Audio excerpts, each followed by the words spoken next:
Thank you, Kathleen, and thank you, everybody, for attending this talk. Kathleen had asked me, as a rheumatologist, to present a pathway forward towards a core set for hemophilia. Now, why a rheumatologist? Well, we've known for decades, those of us in rheumatology, that the way that we could measure successful treatment of our patients and the successful use of new agents was not through measuring mortality. Our patients didn't die that often, but rather we needed to look for success by measuring differences in the amount of chronic impairment that occurred. And this work was led by early groups that are still successfully participating in this area, developing measurement tools like the OMERACT group, which were then given the imprimatur by the European Leagues Against Rheumatology and the American College of Rheumatology.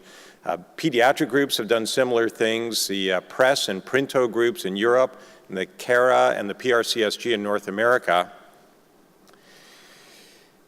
And when we had developed a sufficient number of tools, the need for a core set was well articulated by David Feldman in the early 1990s, a Boston rheumatologist writing on behalf of the American College of Rheumatologists. And his rationale went like this. Firstly, using dissimilar outcome measures to assess drugs in different trials makes it impossible to judge therapies against a common standard. So for example, if we wanted to do meta-analysis and each clinical trial used different outcome measures, that became very difficult.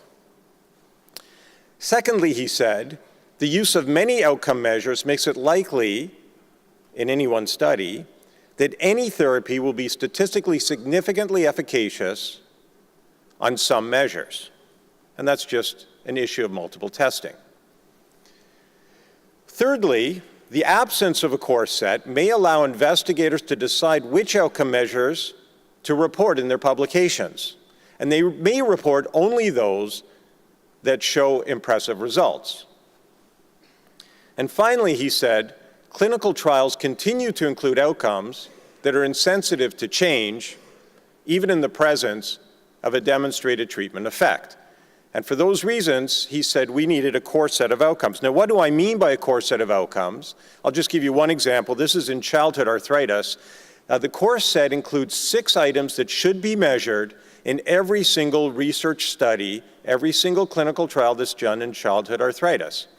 And these are the number of joints, the count of joints that have active arthritis, the count of joints that have a limited range of motion, some measure of disability, and this is usually done using the Childhood Health Assessment Questionnaire, or CHAQ, a global assessment of disease activity performed by the physician, usually done on a visual analog scale, a similar global assessment done by the patient or by the parent if the patient isn't old enough, and some measure of inflammation, usually the sedimentation rate or the C-reactive protein level. And these 6 measures are measured in every single clinical trial. Well, that was then. What's happened now? Although those core set measures were meant for randomized clinical trials, we've seen that over the years, as we've gained familiarity with their use and an understanding of how they work, that they've now been used in all of the observational research, cross-sectional studies, and they're widely used in assessing quality of care. So if a new quality of care initiative is introduced, we use these core set measures to see whether an effect has been achieved, and also to compare center to center. And if centers have low quality of care metrics based on these core set, they can use that for advocacy for increased resources. And they're often now used in clinical practice as well to see whether an individual patient changes in response to therapy that's initiated. Can we now do a core set for hemophilia? Well, if we're going to do this, we need to decide first on what purpose it would serve. So for example, would this be for clinical trials, for registry purposes? We've seen so many presented at this meeting, yet using often very different outcome measures from trial to trial. If we were to develop one, it should be a parsimonious set, only those things that are important. Yet they must cover all those things that are important, not just to treaters, but also to patients and other stakeholders. The measures themselves should show strong measurement properties That is, they should be valid, sensible, reliable, and sensitive to change. And much like the case in rheumatology, if we're developing a course set safe for registry trials, we should make them robust enough that we can consider them for future uses as well. And we now have, as Kathleen has so well pointed out, a whole set of robust and valid measurement tools from which to choose. There has been some small preliminary work towards a core set, and the work that I've been involved with started at a meeting in 2014 in Toronto, a gathering of international experts to think about this issue further.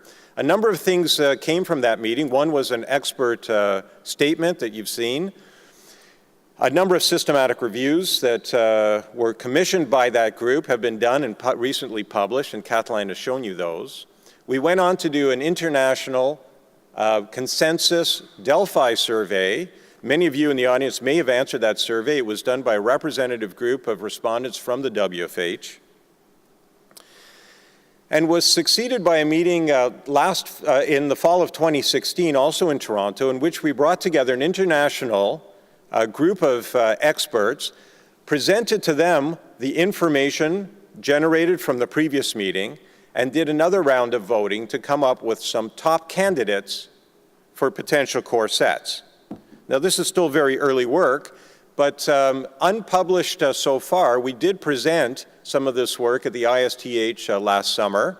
This is what the poster looked like, and I'm just going to zoom in on one table just to show you the top 5 items that were thought to be useful for a core set in the assessment of adult patients.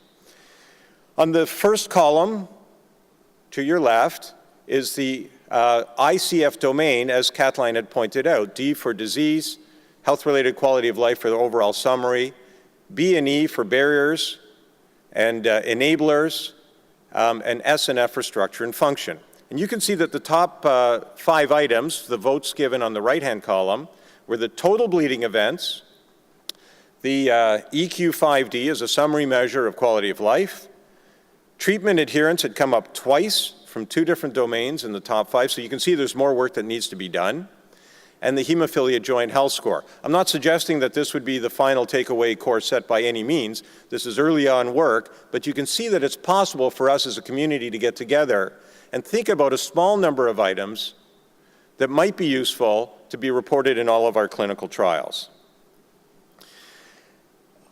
I think a core set is a somewhat lofty goal, but I believe it's achievable. We've done it in rheumatology. I think it's a worthwhile goal. I think we need to consider as we move forward the context in which it's going to be used, whether that be research, quality of care, or advocacy. Like in rheumatology, the core set should be robust enough that it's responsive to changing needs, and it needs to achieve broad consensus if we're all going to use it. Thank you very much for listening to my philosophical ramblings about a core set, but I really believe this is something that we should do. Thank you all.